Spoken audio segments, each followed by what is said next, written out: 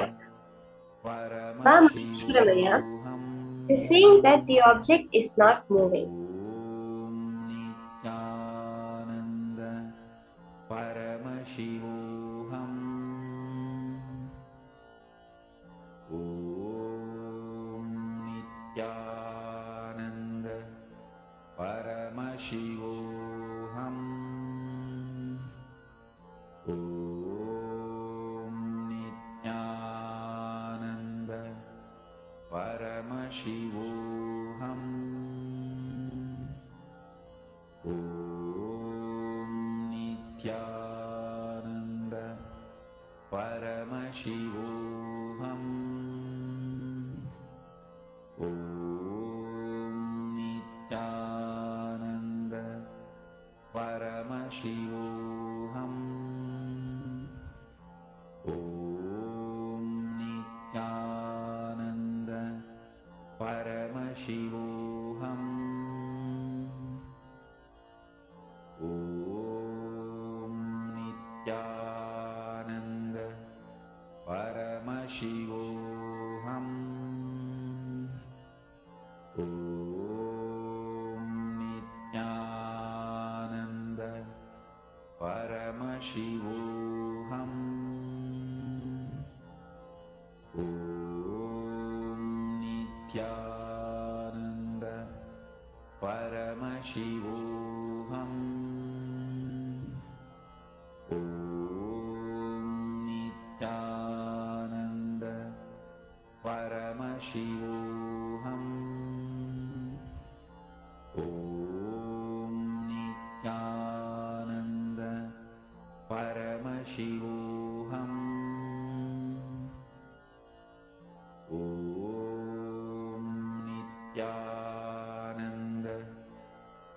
Paramashivoham Om Nithyananda Paramashivoham Om Nithyananda Paramashivoham Om Nithyananda Paramashivoham Om Nithyananda Paramashivoham Om Nithyananda Paramashivoham. So, Ma Maheshwaramaya, you have posted saying it's not manifesting. That is exactly what Swamiji says. It's impossible for you not to manifest. Because only Paramashiva is the only thing living in this world. Anything Paramashiva does is a manifestation. That means even the world you are seeing right now around you is a manifestation. Not just the object moving is a manifestation, the deity being there in the first place is a manifestation. From that context, look at it, Ma. It's not possible for you to not to manifest. Just say, Paramashiva, please give me that intelligence, that clarity on how you are manifesting. Everything in this universe, the minute you have thought of it, imagined it, cognized it, has already happened. It is about you tuning into the frequency of that happening and seeing it physically as your reality. That's it. So now, when you are doing the power manifestation, you're just increasing your frequency. You're remembering Paramashiva. You're chanting the Mahavakya. You're unclutching. All of these are just raising your frequency to connect with Paramashiva and see the reality that you want to see. Okay, Ma, you understanding this? So never say it's not manifesting. Just say that, Paramashiva, please give me the intelligence to witness your manifestation. That's all. So, Ma, this next session will be for you also. Manifest powers with your conscious choice. That is what Swamiji is going to be revealing. How by just our conscious choice, we can manifest all the powers of Paramashiva. Let's now listen to these greater powerful cognitions from Swamiji himself.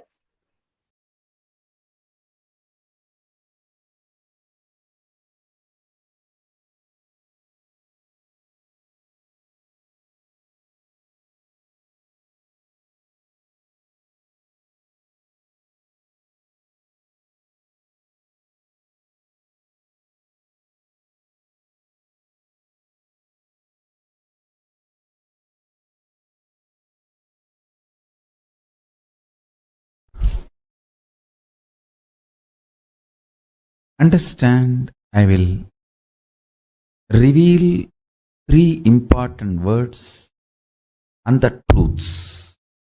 First word, natural selection. Second word, artificial selection. Third word, conscious selection.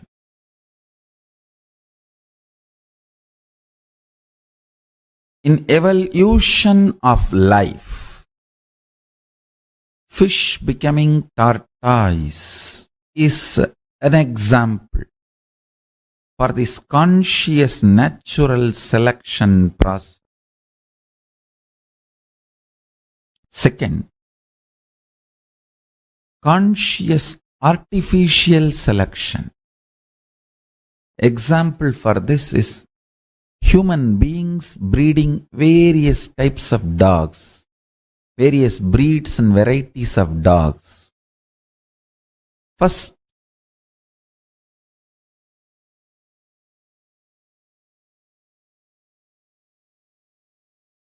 you understand the dogs fear greed and intervene artificially in its natural flow of life, and through the external intervention you start breeding various varieties based on your needs. Dog breeding is conscious artificial selection process. That's an example. Third, beyond these two, something called conscious selection process. You, human being, consciously choosing consciousness as the foundation of your very existence and liberating yourself, enlightening yourself. Moksha and Jivan Mukti, becoming the reality of your existence, is conscious selection process. Avatars happen for this vision. Listen carefully.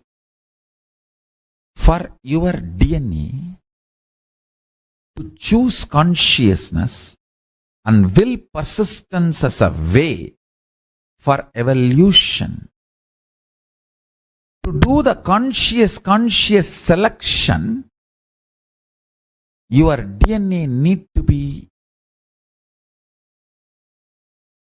introduced to its higher possibility. If your DNA decides to do conscious selection and decides to evolve its DNA through the mutation, through will persistence, where it is going to land, what it is going to achieve, your DNA need to be told about the end result. That is why an incarnation happens to inspire your DNA to go through the conscious selection process. Understand? I wanted to tell you one more thing. Don't even expect lubrication. The 3 levels of evolution. Understand? Every day your lifestyle directly affects not just your muscle memory and biomemory, your very DNA. Every night the way you sleep, the quality of sleep directly affects your DNA.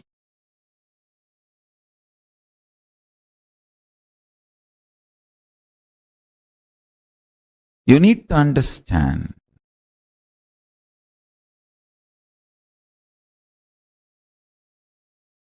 consciously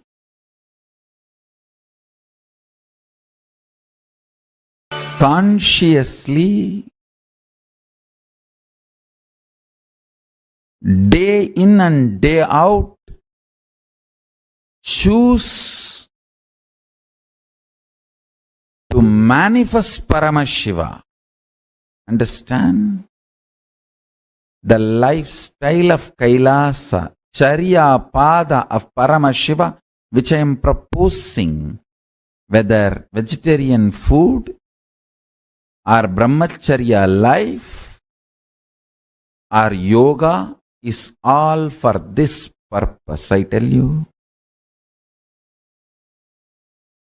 If you decide to have the conscious selection as your lifestyle, Kailasa is here to provide the ambience, support you completely with the right food, right way of lifestyle. Waking up in Brahma Muhurta helps you tremendously for your DNA to go through the conscious selection process. And I tell you, every time you decide to be brahmachari, celibate, not give time and attention and energy to your sexual orientations and lust desires, and decide consciously to be celibate, I tell you, every time you consciously choose, your DNA goes through a quantum jump, a superconscious breakthrough, gets ready for power manifestation.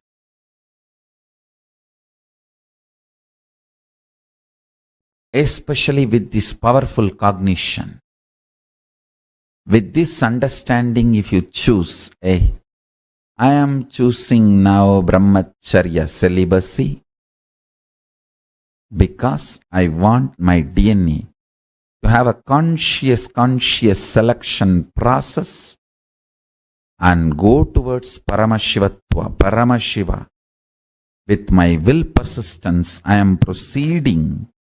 Let my muscle memory, biomemory, very DNA have the superconscious breakthrough and manifest powers, state, space, powers, being, superconsciousness of Paramashiva. Understand? 3 ways of life. Evolution. 1. Natural selection. A fish becoming tortoise becoming pig, and that's natural selection. Then artificial selection. Human beings breeding dogs. Then conscious selection. Understand? Very few human beings choose the third kind of a lifestyle. If you choose the third lifestyle which I am saying, conscious selection, then choose Kailasa. I am here for you. Choose Kailasa. In Kailasa, every instruction, every lifestyle you are expected to live. Waking up in Brahma Muhurta, brushing your teeth with a neem stick, or haritaki powder, or charcoal powder, or salt. From that to enema, jalabasti, or yoga, everything is for conscious selection. With will persistence, altering the very way you exist and manifesting superconsciousness. Understand? That is why I am saying, anyone struggling or enjoying, even if you live in Kailasa with your will persistence, You are moving towards superconscious being, superconscious breakthrough. Every Gurukul child is equivalent to billion, trillion dollar because he is getting the best from the very young age. He is now entering into conscious choice selection of his DNA mutation with will persistence. He is not getting bred. He is not getting bred like dog breeding. No. Understand? Especially Brahmacharya. Why this Brahmacharya, Unless you decide with your conscious will persistence, you can never be successful in Brahmacharya. Brahmacharya proves whether you have decided with your will persistence. Even your decision to practice Brahmacharya proves the strength of your conscious choice and your will persistence, your decision. Nobody else has brainwashed you. You can never practice Brahmacharya through brainwashing.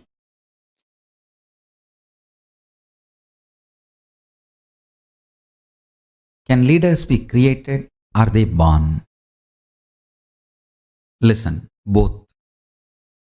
Let me define leader. Leader is a person who can manifest his conscious decision with the will persistence and manifest it as reality in the real life by giving a conscious breakthrough to his own DNA through quantum leap from the normal natural selection process and lead his life is a leader. Let me repeat. Your DNA goes through a natural selection process called growth. Leader is a person who can use his conscious decision power, will persistence, and give a breakthrough to the slow growth natural selection process, a quantum leap, manifest what he wants as a reality in his life. He's a leader. If your conscious decision, will persistence decides you are a leader, you want to be a leader, you are going to manifest. What do you want?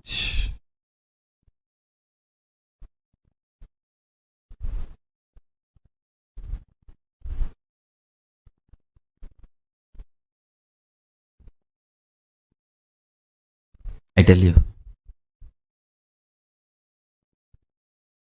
that always gives a quantum jump to your natural growth.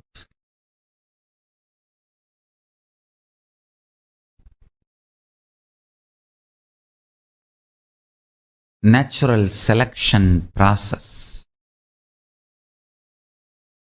I really want all of you to understand. I really want all of you to understand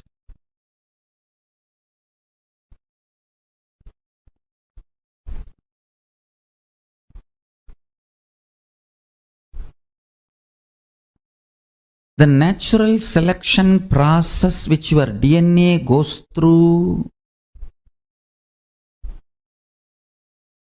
That slow growth is not compulsion or mandation or fate of you. Understand? you use the conscious decision power, it can be fate. Once you decide to use the conscious decision power, you can just alter, change, delete, rewrite anything you want. Anything you want.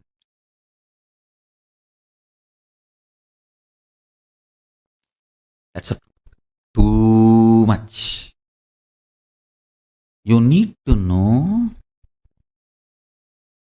the powerful cognitions you hold are like a nectar. If you hold the wrong, it will become poison. Every Upanishadic truth is a powerful cognition.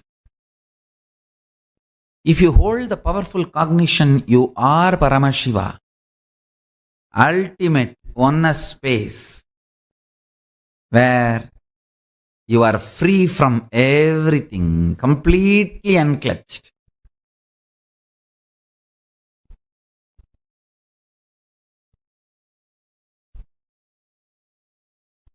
Manifesting Mahatattva, Mahatattva,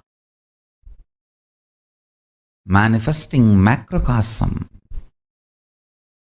universe comes out of you, lives in you, relaxes in you. Universe comes out of you, rests in you, relaxes in you. Hold the truth. Hold the truth of enlightenment.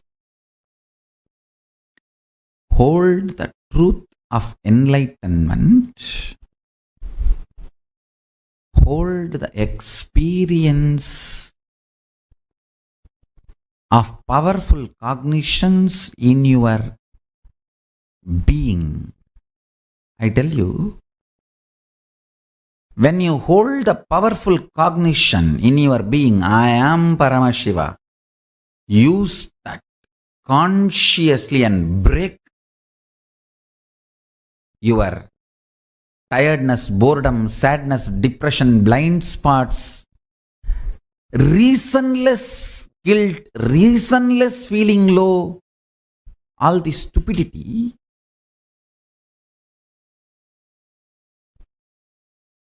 Leaders are born sometime, made many times. Your conscious breakthrough capability is powerful enough to have the life you wanted manifested in you. It is capable of giving a superconscious breakthrough.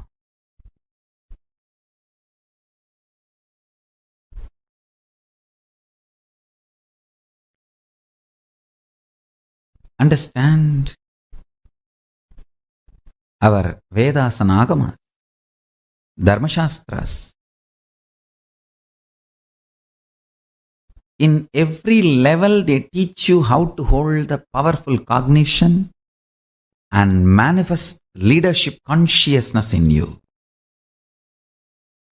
You should know Advaita is not something like a remote possibility you will practice later on. No. It is as simple as having a morning breakfast.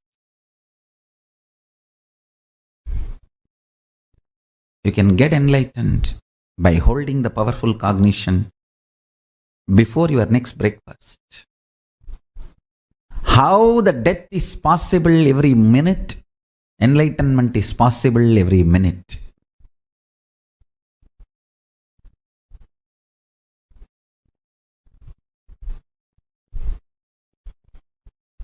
Enlightenment is the purpose of life, and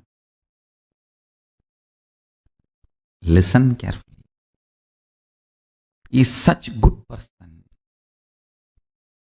good being.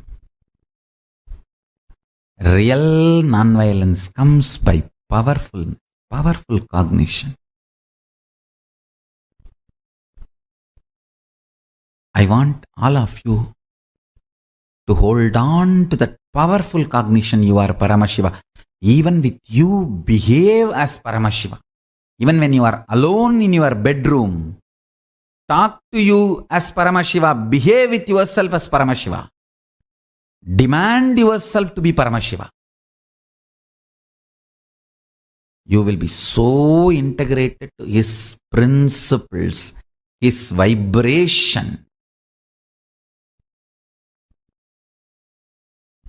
Cosmos will feel so good about you. You will feel so good about Cosmos. That is what I call leadership quality. Feeling so good about you and the world and life and everything is leadership. You will feel Brahmanyam Bhaguputratam. I am the favorite chosen one of the cosmos. Brahmanyam Bahuputratam. I am the favorite chosen one of the cosmos. I tell you. Feeling that is what I call leadership quality. That can happen just by holding on to the truth. You are Paramashiva.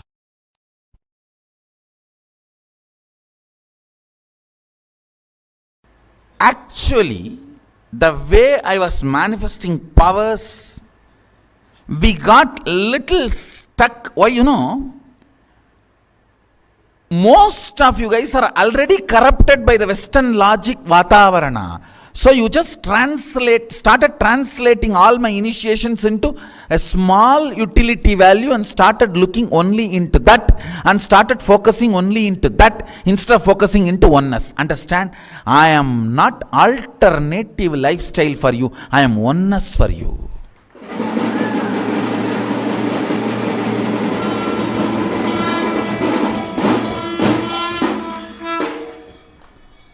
When the power manifestors, whether balasans or adults, have started looking at a small narrow view and started perceiving me as an alternative lifestyle, you stopped looking at the source, and power manifestation has stopped just with the one or two manifestations which has happened.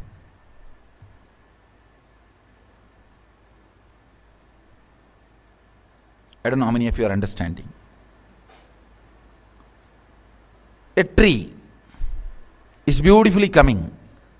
First the fruits are happening. The first flowers are happening. You eat few flowers, so tasty, and you pluck all the flowers. How will the fruit come? So when I initiate you into length, your ability to solve all the logic questions is one flower. But you are so glamored about the flower, entertained about the flower, engrossed into the flower. You forgot the root.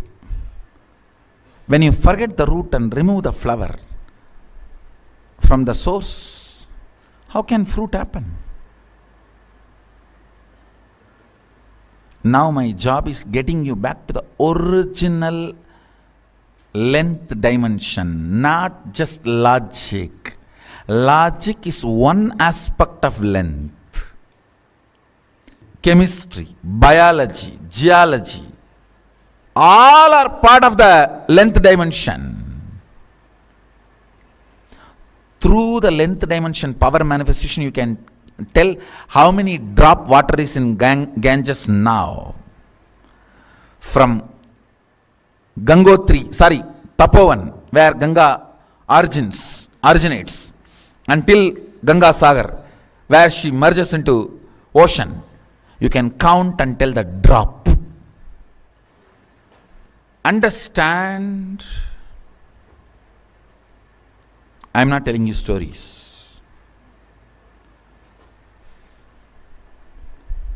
Length dimension is million times more than the logic.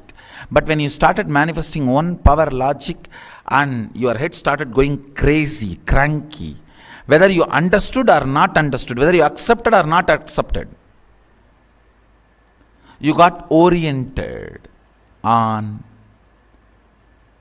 one and you got centered on force, left the understanding of power. Understand, as long as powers are side effect of you, you are Shiva. When you get centered, when you give attention to the powers,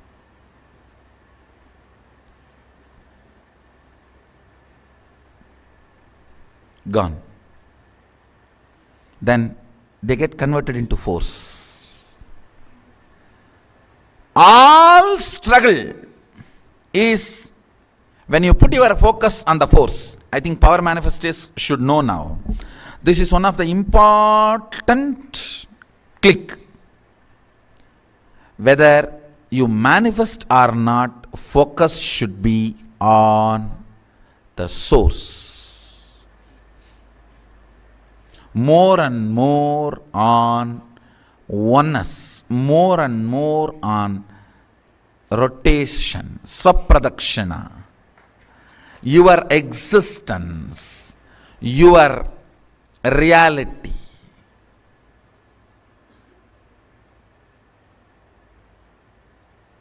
It should be on this, then this will automatically happen. If you have sincerely tried to manifest powers, you will know the problem about which I am talking.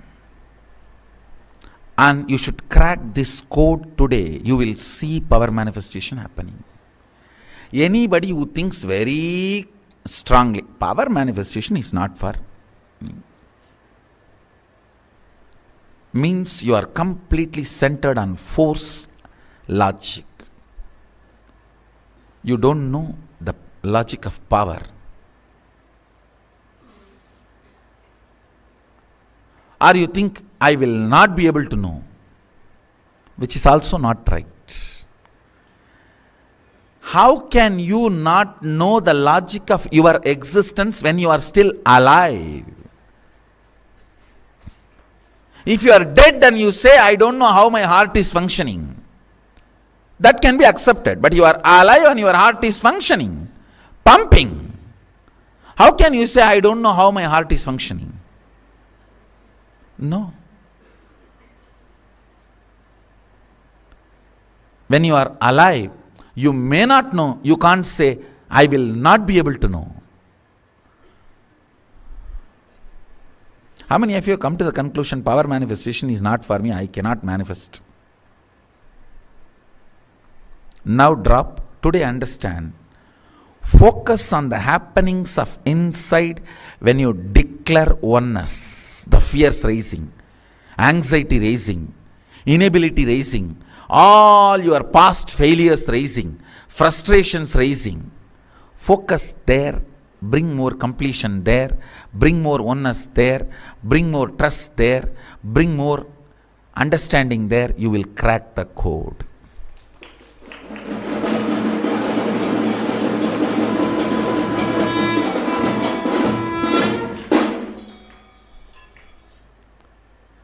Crack the code. If you crack the code, you will manifest powers. The difference between Siddhi and Shakti. Siddhi is force, Shakti is power. Shakti is mother, Siddhi is Chitti, stepmother. Understand? Force is different and powers are different. I think with this click, with this understanding, see, declare oneness from your inner space.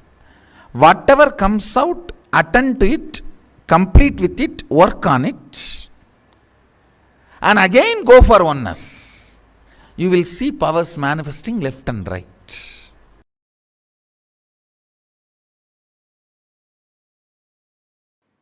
Let's have a conscious breakthrough, recognizing this as your purpose. The moment you recognize this as your purpose, conscious breakthrough starts. The superconscious breakthrough starts. Decide to recognize this as your purpose. Do not wait for your mind to be convinced. Listen. If you are waiting for your mind to be convinced and you want to start the journey, you are waiting for the waves to settle down to take bath in the ocean. If you are waiting for your mind to be convinced to have a conscious breakthrough, you are not going to achieve it. You just have to take a step and break from the mind. That is what is conscious breakthrough. Now, if you are waiting for your consciousness to be convinced, this is your purpose. Manifesting Sadashiva is your purpose. Your consciousness is never going to be convinced or giving you permission. You decide and understand this is my purpose and have a breakthrough. That breakthrough is what I call will persistence. That breakthrough is what I call will persistence. With will persistence, decide manifesting Sadashivatva. Manifesting Sadashiva is my life. Becoming Sadashiva is my purpose. Do not wait for your mind or consciousness to be convinced. If you are waiting for that, it is never going to happen. With your will persistence, decide to enter into Sadashivatva.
Wow, Swamiji gave such a precise, beautiful definition of what exactly is manifesting powers with our conscious choice. Having the strength of consciousness over your individual will, having the strength of consciousness over your individual will. Such a precise, such a beautiful definition of what it means to manifest the superpowers through a conscious choice. Every one of you that are sitting here right now, can I request each of you to share your understanding of what you see or what you understand as the manifestation, the signs of manifesting the superpowers? See, if your conscious decision, the will persistence decides you're a leader, you want to be a leader, you're going to manifest what you want. You're going to manifest that space of leadership. Till you use your conscious decision power, it can be fate. Once you decide to use your conscious decision power, you can just alter, change, delete, rewrite anything you want, anything that you want to manifest.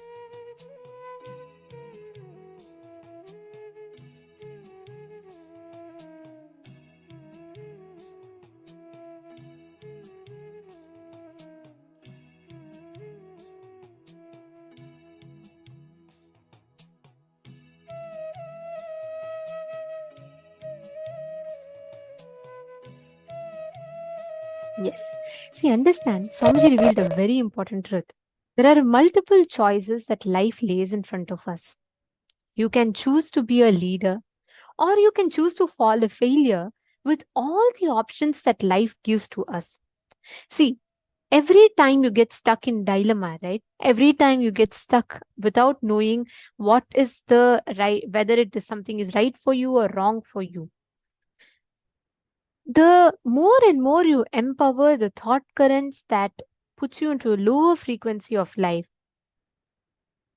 we are going to be stuck with just working like a clerk, which means whatever situations life manifests for us, we are always going to be stuck in limiting cognitions or the limiting experiences of life. That's why Somji tells the moment you decide consciously,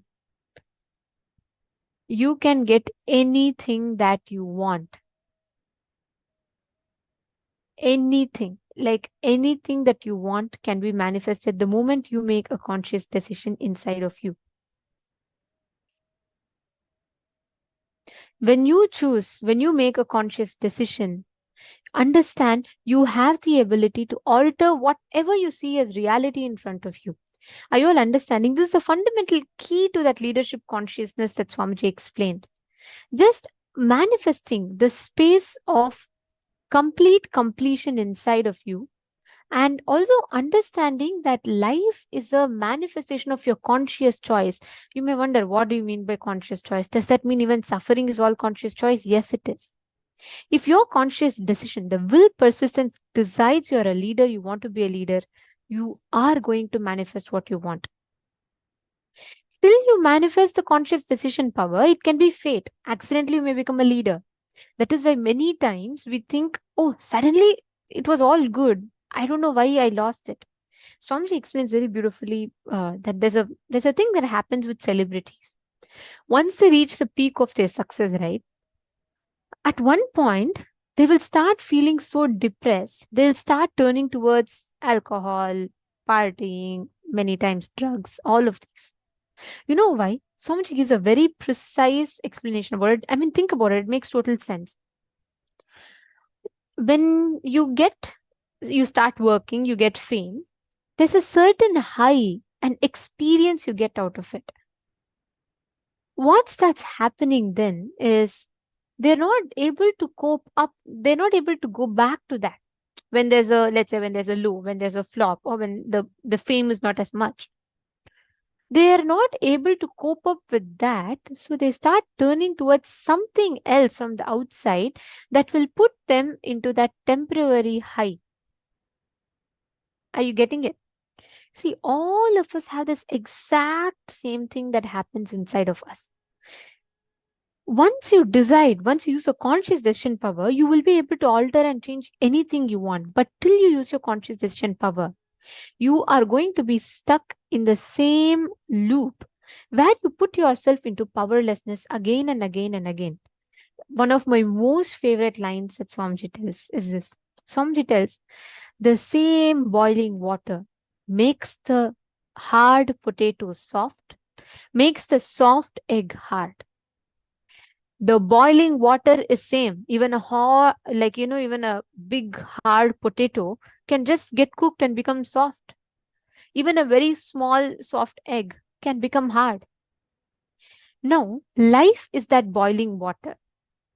You can choose to be an egg, which can just be broken easily. Or you can choose to be, you can just choose to be a potato, which even if adverse situation comes, it'll just, one adverse situation is enough for it to just become very soft and break. Or you can choose to be an egg, which even in a situation, though it is so brittle, in the situation it is becoming hard, it is becoming unbreakable. Why?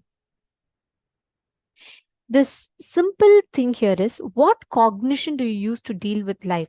Do you want to always put the responsibility on life? Okay, something good happens. Okay, great. It's happened by fate. Something bad happens. That also happened by fate. I can't do anything about it. Let things happen, whatever I want. If someday someone decides, then let's see. Understand, this is precisely the problem. This is exactly what happens in life.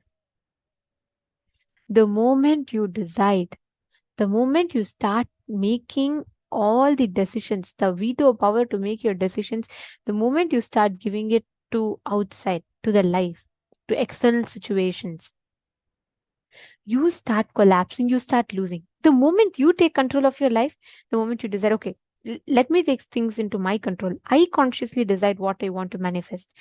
You may think, what is it going to make a difference? It has a phenomenal difference in the way reality manifests for you. The moment you decide you're going to take things in your hand, you become a leader. This is the simple, straightforward technique for anybody who wants to manifest leadership consciousness. You just become a leader the moment you decide to take things in your hands, the moment you decide to take things in your control. Are you all understanding?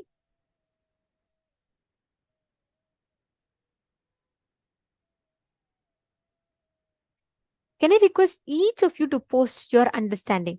Come on, Ma Eli and Ma Ji Chung, Ma Wanji Lee, Madonna. Come on, can I request every one of you to post your understanding? Ma Krista? Ma Krista has posted. Out of all your conscious decisions, even as small as the food you eat, every choice changes your DNA every day into manifesting Paramashiva. Absolutely right. See, understand, you got the right understanding, Ma Krista. Your decisions, every moment the decisions you make, it's not, see, Swamiji will always tell this. At the end of your life, what you remember is what you're going to be manifesting in your next life. At the end of your life, if you remember laziness is what is the last thing you remember, in the next birth, you will be born as a buffalo or a pig that can just lazily laze around. At the moment of your death, if you remember, the best thing in life is just being depressed, you don't want anything in life, or boredom, you will be manifesting as a rock or an animal that doesn't move, like a tree or something, and you'll just be there. Whatever is your conscious decision at the last moments of your life, that is what you will manifest as in the next birth. Now listen to this. You can't think all your life, you can't say, oh, I'll be like Coca-Cola, or it's just Pepsi, Coke, or pizza, and throughout life you'll keep chanting cola, pizza, and you can't think, in the last moment of my death, suddenly I'll remember Krishna, Rama, Govinda, and I'll just leave the body. No, you can't. You can't do that. Life does not work that way. What you ferment in your inner space from now, that becomes your conscious decision when you leave the body. What you exactly cherish in your inner space right now, that becomes your manifestation when you leave the body. So from now itself, what you start cherishing the right powerful cognitions in life. You can alter the very DNA of your existence. You can alter the very way life manifests for you. You're understanding? Okay.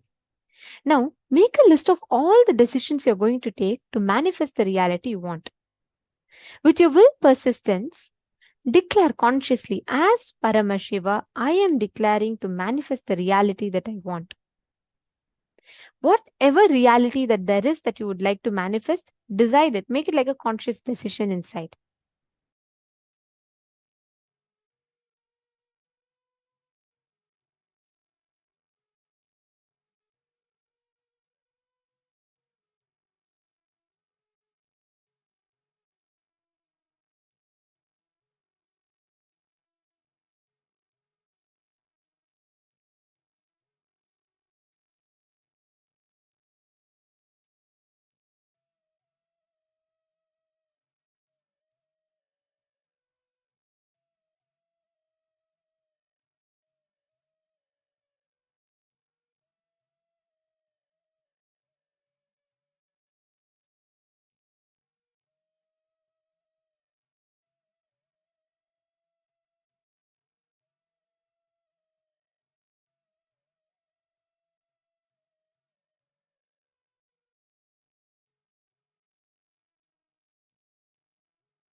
Now, in this same decision, with this same decision in your inner space, let us enter into the power manifestation. The same way that Swamiji explained. Consciously decide to manifest the power. And listen very carefully. You will be able to manifest that exact same experience right now. Consciously decide to create the reality that you want. Declare you're going to move the matter in front of you.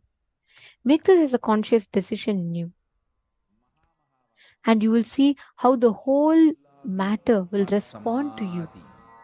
It will just move. Keep any deities you want. Actually, you all can even keep you can all even keep bottle caps or any other objects that you have. If you have Atmalinga, you can keep Atmalinga also. Can I request everyone to please keep your phone in front of the camera in such a way that it's visible? Madonna, come on. Just put any silicon device, ma, and you can keep any object on top of it. Anything of your choice.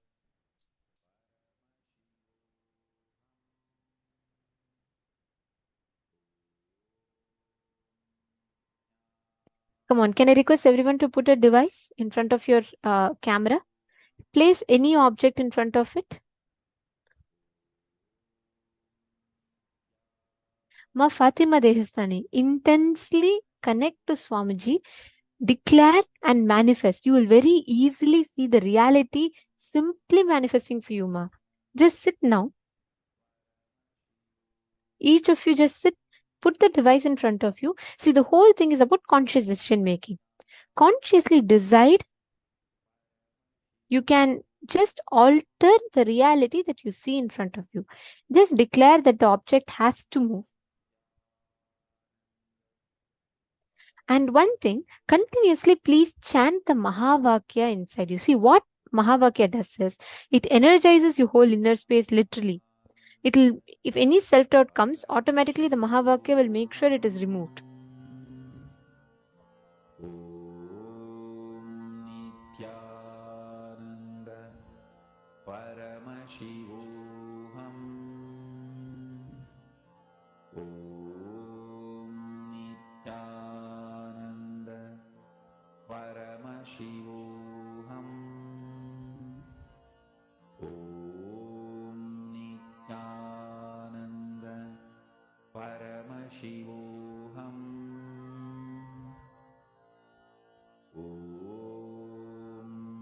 Nithyananda Paramashivoham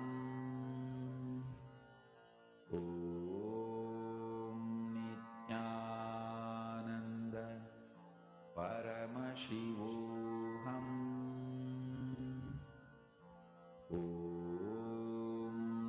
Nithyananda Paramashivoham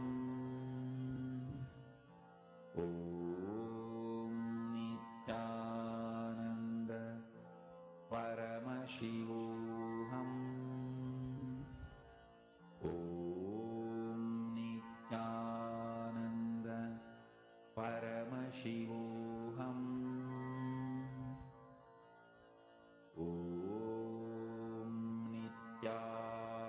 Nithyananda Paramashivoham Nithyananda Paramashivoham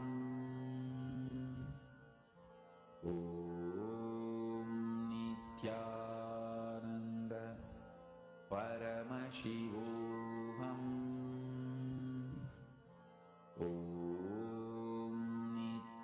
Nithyananda Paramashivoham Nithyananda Paramashivoham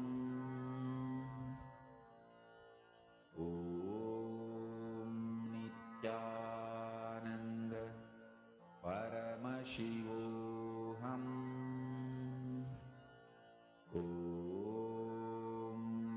Nithyananda Paramashivoham